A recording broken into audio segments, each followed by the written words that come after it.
La métropole de Lyon, elle a fait le choix dès juillet 2020 de soutenir les activités productives.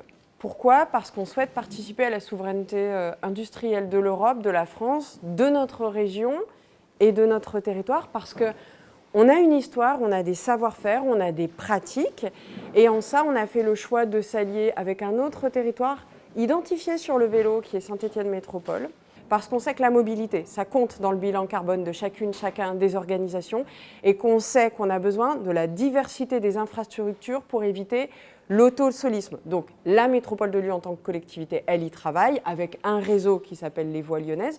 Ceci étant dit, c'est bien de créer les infras, c'est mieux aussi d'apporter les solutions. Donc les solutions, ce sont les objets du quotidien, les vélos, etc.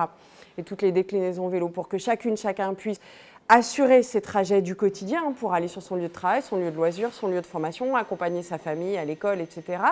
Mais c'est bien aussi d'avoir des acteurs qui sont en capacité de faire le lien entre ces acteurs productifs et ces acteurs de l'accompagnement. Je pense en particulier au pôle de compétitivité Cara. Donc Cara aujourd'hui regroupe à peu près 460 entreprises dans son écosystème sur l'ensemble de la région Auvergne-Rhône-Alpes, et environ 160-170 entreprises qui ont un lien direct avec la mobilité active et le vélo, dont la moitié de ces entreprises sont présentes sur la métropole de Lyon. L'idée de Cara, c'est d'accompagner tous ces acteurs-là dans le développement économique de leurs activités, en créant des synergies autour des entreprises, en les accompagnant notamment pour les recherches de subventions, mais aussi à construire des projets collectivement qui font émerger un collectif et une coopération entre les différents acteurs. C'est aussi le point de relais de la filière Vélo France, puisqu'aujourd'hui on est fiers de travailler et de collaborer sur la création d'une filière Vélo France qui est en train de naître dans les prochaines semaines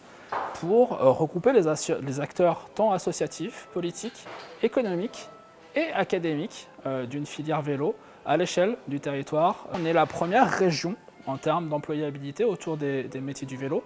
Ici, on est au Grand Plateau, au lieu totem de la métropole de Lyon pour les acteurs de la filière vélo.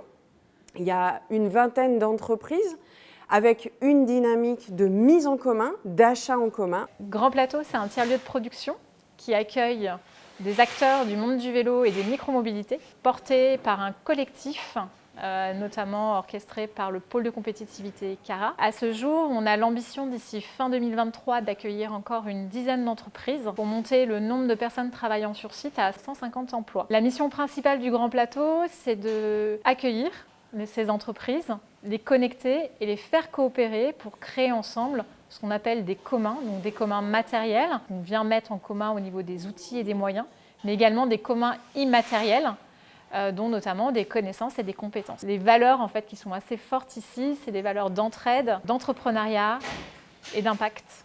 On accueille ici des acteurs assez variés de la filière, plutôt sur la partie industrie et économie. Donc on va avoir la partie vraiment fabrication de véhicules, d'accessoires. On aura aussi la partie service, notamment sur de la location, sur de l'application aussi. L'usine à vélo, qui est une coopérative qui permet de mutualiser la partie assemblage de roues et assemblage de vélos complets pour différentes marques de la région lyonnaise, avec une capacité d'assembler des vélos très différents. Ça va du vélo pliant au vélo cargo, en passant par du vélo sharing, du vélo en bambou, du VTT haut de gamme, etc.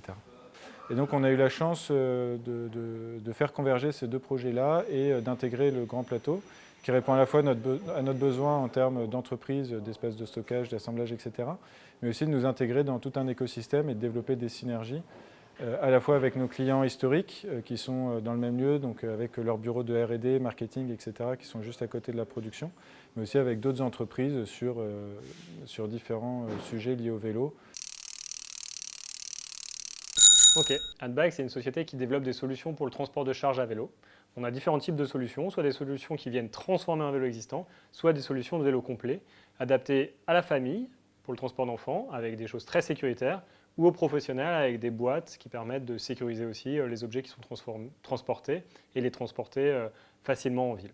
Euphrosine, c'est une marque de vêtements et accessoires pour les femmes qui font du vélo en ville.